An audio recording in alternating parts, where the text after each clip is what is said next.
Federico Sturzenegger y Juan Carlos Junio son ambos diputados nacionales. Sturzenegger es diputado nacional del PRO y Juan Carlos Junio, diputado nacional del Frente Nuevo Encuentro. Los invité acá para charlar un rato sobre qué va a pasar en el Congreso cuando se discuta el futuro de esta ley para cambiar el domicilio de pago, esta ley que el gobierno denomina de pago soberano. La gente del PRO ya anunció a través de Mauricio Macri que se van a oponer a Sturzenegger. Sus argumentos. Buenas noches. ¿Qué tal? ¿Cómo están? Buenas noches. Me parece que Mauricio fue muy claro, ¿no? O sea, Argentina es un país que en este momento está viviendo un problema económico importante, 500.000 puestos de trabajo perdidos en el último año, según datos oficiales. Necesita recuperar la confianza, necesita recuperar la credibilidad.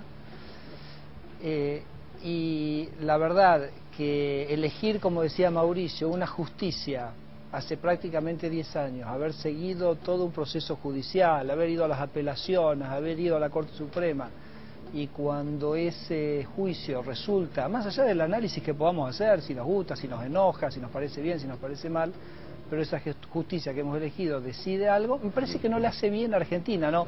Ahora, ayuda, políticamente, no los deja a ustedes muy pegados con los fondos buitres? Pero entonces me perdí una parte de la película.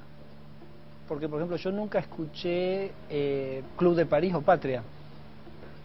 Club de París o Patria. Bueno, va y viene. Al Club de París fue el gobierno desesperado, ni negoció los punitorios, que si los pagó 3.600 millones de punitorios.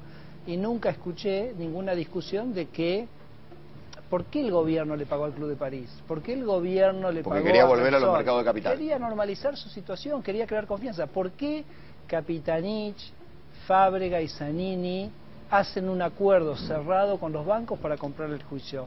O sea, que esto no es una cuestión del PRO, esto es una cuestión que este mismo gobierno, y aún en este caso puntualmente, este mismo gobierno pensaba que otra salida era mejor, pero era que tenía lógica, que era la lógica de la normalidad, la lógica de un gobierno que cumple con la ley, Nosotros no podés ir a jugar una final del Mundial, y si vos pensás que le hicieron un penal a Higuaín, decís, señores, yo me voy a jugar a Sao Paulo y que vengan los alemanes, si quieren, es voluntariamente que vengan a jugar.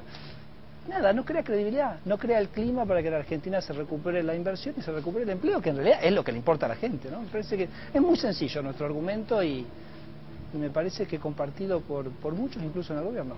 Juan Carlos. Bueno, como corresponde, tengo una visión muy distinta. Por eso lo senté a la izquierda. Muy bien. Enfrentados, uno a la derecha y otro a la izquierda. Como corresponde, yo soy muy efectivamente, me siento cómodo en este lugar Qué pena, que me pusieron. Macri dice que este gobierno no ha sabido resolver el tema de la deuda. Lo primero que hay que aclarar, que este es un episodio importantísimo, pero no más que un episodio. La deuda se generó desde el 76, el menemismo y la alianza y el megacanje. Explota en el 2001 en una crisis social fenomenal y una gran parte de esa crisis es la deuda. Una gran parte de la crisis es la deuda, era la lápida que todos recordarán, y hubo otros factores, yo diría, además propios del modelo neoliberal que representa Sturzenegger. Yo tengo una visión totalmente distinta. Este gobierno hereda la deuda, hace una negociación, a mi juicio, totalmente exitosa, ya que logra una punción del 67%, una quita histórica. Tenemos una deuda que es récord del siglo XX y una punción récord del siglo XX. Luego, como este país vivió de condicionalidad en condicionalidad, le cancela el fondo, y desde entonces, luego de la punción y de la cancelación del fondo, el gobierno paga lo que acordó con los bonistas, que fue acordando y llegó al 93% de consenso. Por lo tanto, el gobierno ha sabido manejar el tema de la deuda. En este último tramo, ¿está jugando al ajedrez o está dando palazo de ciego? Muy bien, está jugando al ajedrez. Yo creo que la estrategia del gobierno es una estrategia positiva, porque es una estrategia firme de defensa del interés nacional y es eficiente en la negociación. Lo que pasa que yo creo que el juez de condado, el juez Griesa y la Corte Suprema de Justicia, que a su vez está ligada al sistema político norteamericano, no es indiferente, quizás pensaron que el gobierno argentino iba a hacer lo que dijo Mauricio Macri. Mauricio Macri lo primero que dijo cuando vino el fallo de Griesa: hay que allanarse, hay que hacer lo que dice Griesa y pagar. El gobierno argentino no hizo eso porque eso hubiera sido un desastre para el país, porque se hubiera generado una propagación general, porque hubiera caído el cambio. ¿Hubiera sido un desastre para el país? No, a ver, me parece que hay que tener un poquito menos de relato e ideología y pensar más en lo que le sirve a la gente o no, y tenemos que revertir la situación económica. Y te repito, era una trayectoria que este mismo gobierno había elegido hacer.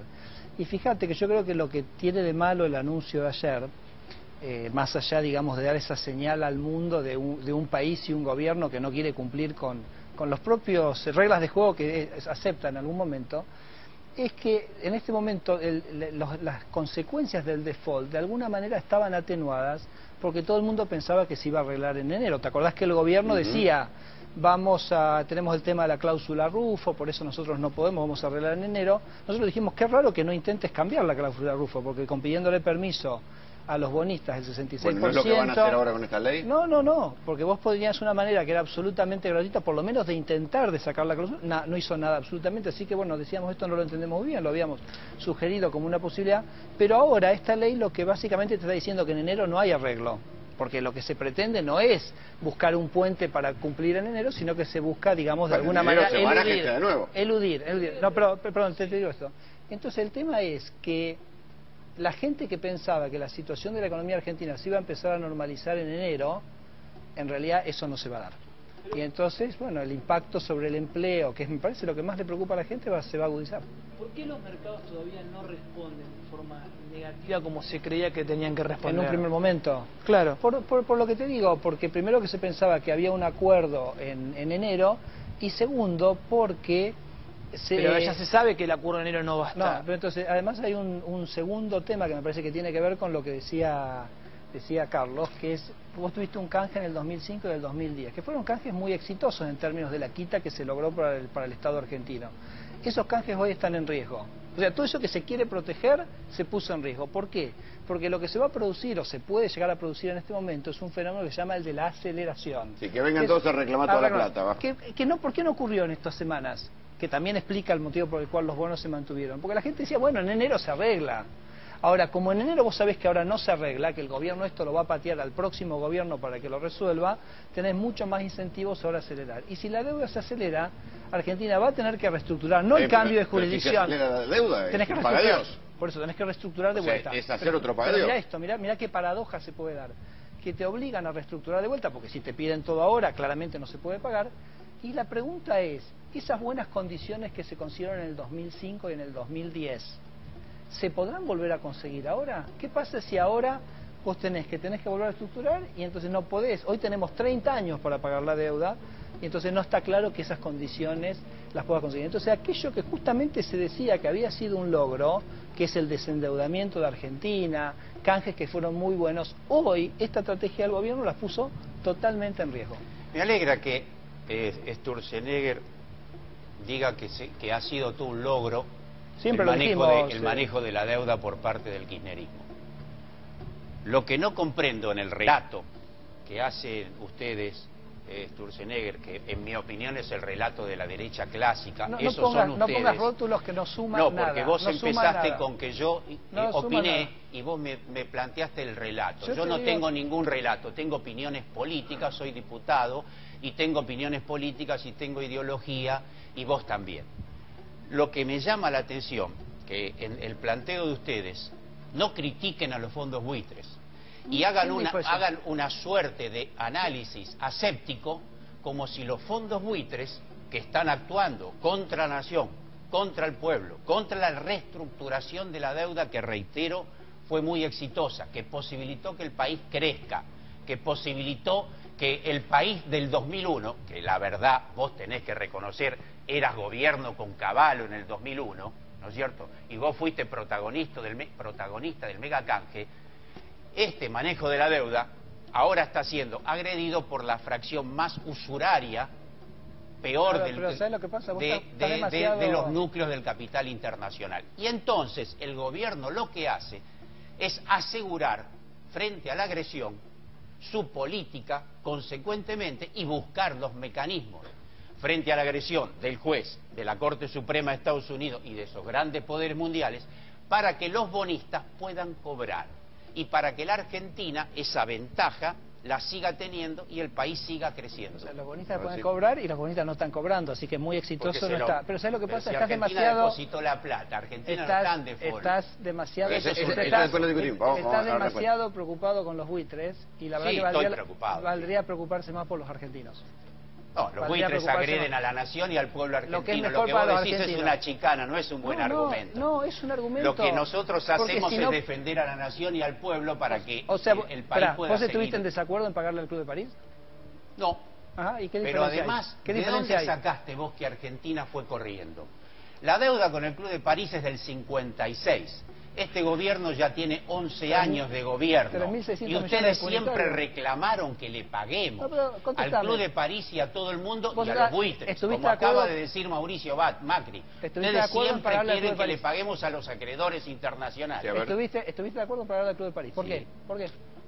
Precisamente porque alguna vez había que afrontar una negociación. Este gobierno lleva 11 años.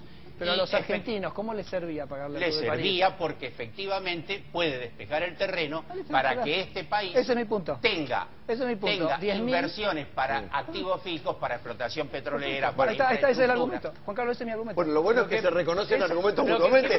Es un momento emocionante. ¿Qué pasa con es una deuda que la contrajeron otros gobiernos. Sin embargo, alguna vez hubo que ¿qué pasa con aquellos capitales que quizás ante la situación del pago en el Club de París deciden, bueno, voy a invertir con Argentina, y cuando están así dicen, no, ahora no? O sea, es borrar con el codo lo que estuvieron con la mano. No, o sea, porque la agresión de los buitres es una agresión, insisto, a la nación, a la estrategia del país, que ellos soslayan, francamente la soslayan, la agresión de los buitres. Bueno, hay una posición en ese lado de el fondo buitre. Yo no hago opinión sobre los fondos buitres. No tengo ningún comentario ni los voy a defender. Efectivamente lo genera. Pero sería mucho más grave si el gobierno argentino y la presidenta de la nación se allanara al requerimiento de Griesa y los buitres, y entonces entraríamos en una situación catastrófica. Volveríamos a lo que va a pasar. Pero si uno hace una línea del tiempo, ¿no? Y dice, bueno, cuando Argentina decide ingresar o plantear el canje, Argentina decide ir a Nueva York, decide utilizar la justicia de Nueva York, porque si no... Eso es un error que hace Macri. El 2005. El 2005 se eligió la ley. Sí, pero en realidad eso venía de antes. Lo que le reclaman al gobierno argentino es absolutamente imposible. La Argentina del 2003, del 2004, fundida, quebrada en los 90 por los gobiernos neoliberales, contrajeron la deuda con sede en Nueva York. Por lo tanto, le hacemos una punción del 67%, se la estiramos a 30 años. Estamos fundidos y le vamos a exigir que cambien la sede y que vengan acá. Es imposible. Por lo tanto, heredamos eso, lo heredamos. De forma tal que ahora, ante la parte de una negociación. Lógico. En el 2000... Sí, como parte de una negociación le sacamos el 67%. Cuando uno decide aceptar, están las posibilidades que te salga a favor o te salga en contra. Entonces, si sale en contra, nos retomamos. Si sale a favor, que a favor no, porque esto es un fallo disparatado, porque hace 7 años que Argentina viene pagando. Si no, sería pensar que los buitres es lo normal y el 93% de los acreedores, cientos de miles de personas del mundo entero, es lo anormal. Lo normal. A ver, los buitres, es una anomalía absoluta. Sigo coincidiendo que el fallo es disparatado. De hecho, nosotros bien, antes... Profundicemos ahí.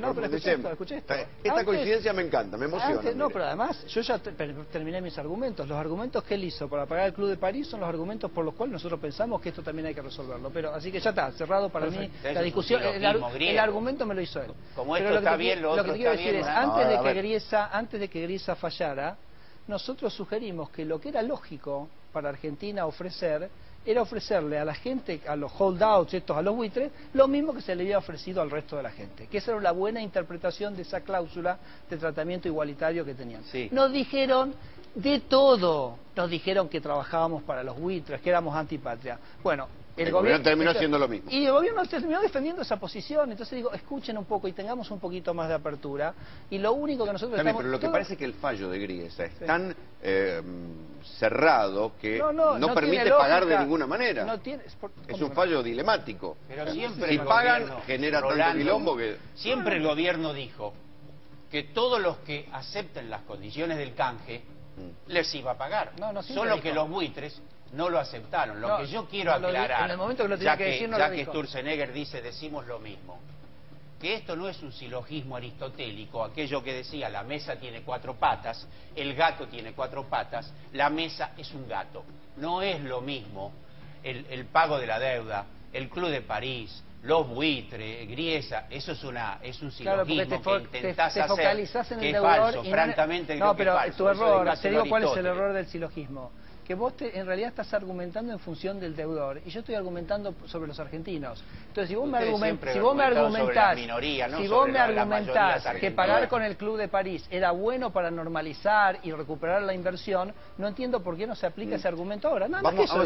Seguís defendiendo los buitres, vos querés que le paguemos los defiendo a buitres. los argentinos. Vamos a ver. Vos te obsesionás con los buitres, yo me obsesiono con los argentinos. Vamos que a hacer estén un mejor. poco de análisis a futuro.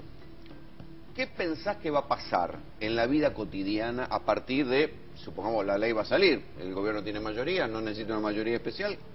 Ahora, qué pena que ¿qué pensás que va a salir, que va a pasar en la vida cotidiana acá, en Argentina? Qué pena que la presidenta no le mandó el tema al Congreso, ¿no? ¿Cómo que no? Claro, no, le mandó una ley Sí. para que el Congreso diga sí o no a una situación que la pone en rechazo de una situación judicial que ella misma eligió. Pero qué bueno si le hubiera dicho al Congreso, ¿por qué no ustedes deciden qué hacer? ¿Por qué no discuten? ¿Por qué no discuten si la RUFO realmente es un riesgo importante o no? Si hay que pagar el fallo una o ley no. puede ser modificada, el Congreso es soberano. Bueno, pero entonces está mandando esto puntualmente. Entonces, lo que digo es, lo que te decía antes, vos tenés un problema que hasta ahora el default, que es con toda su cuota de incertidumbre y con toda su cuota de impacto que tiene sobre el empleo y sobre la inflación, no se había sentido mucho porque la gente pensaba que iba a ser un default corto. La decisión de ayer básicamente establece o dice, o de alguna manera te hace inferir que esa situación se va a mantener. Va a empeorar. Va a empeorar. Para nada. ¿Saben qué importa a los jubilados? Si se aumenta el 10%, el 15% o el 20% o el 30%, si hay paritarias o no hay paritarias. Y en la Argentina se sostienen las paritarias, se sostiene el aumento de los jubilados y el gobierno tiene una política de incentivar la demanda por todos los medios frente a una crisis. En la vida cotidiana, esto de los fondos buitres, no creo. Sí, efectivamente creo que hay un tema con las inversiones que el país necesita, todos los países del mundo necesitan inversiones o créditos. El único problema son las condiciones en que se toman esas inversiones o los créditos. Nosotros nunca hubiéramos tomado el megacanje, pero que vengan créditos para Vaca Muerta, que vengan créditos para represas, y eso sí, efectivamente, puede tener algunos niveles de dificultad, pero no la vida cotidiana del pueblo. De eso justamente es lo que habla Macri, de cómo recreamos las condiciones para que esas inversiones vengan. Ahora, me llama la atención el tema de los jubilados, porque hoy la inflación es del 40% y la movilidad jubilatoria ha sido del 27%, o sea que hoy el aumento de los haberes jubilatorios está 13 puntos por debajo de la inflación real. La movilidad jubilatoria de los últimos 4 o 5 años ha sido entre el 30 y el 32%. Estoy hablando en este momento. El aumento de los jubilados, desde que lo dejaron ustedes, que le bajaron el 13%, fue del 2000%. Lamentablemente, por lo tanto, 13 puntos ahora hay un 95% de los jubilados, de la gente en edad de jubilarse, que está jubilada. Y hay un proyecto de ley en el Parlamento para que lleguemos al 100%. Ya somos el país en ese nivel, el mejor país del continente, de forma tal que el manejo de la deuda, entre otras cosas, posibilitó que haya grandes mejoras sociales, entre ellos precisamente a los jubilados. Pero nosotros somos unos grandes defensores, de hecho lo hicimos juntos la semana pasada en comisión, la nueva moratoria provisional, o sea, la cobertura provisional, creemos que es uno de los logros y es una cosa que vamos a defender. Pero la realidad de hoy es que hoy las jubilaciones en el último año han subido 27% y la inflación es 40%. Muchachos, les agradezco el debate. Gracias por la invitación.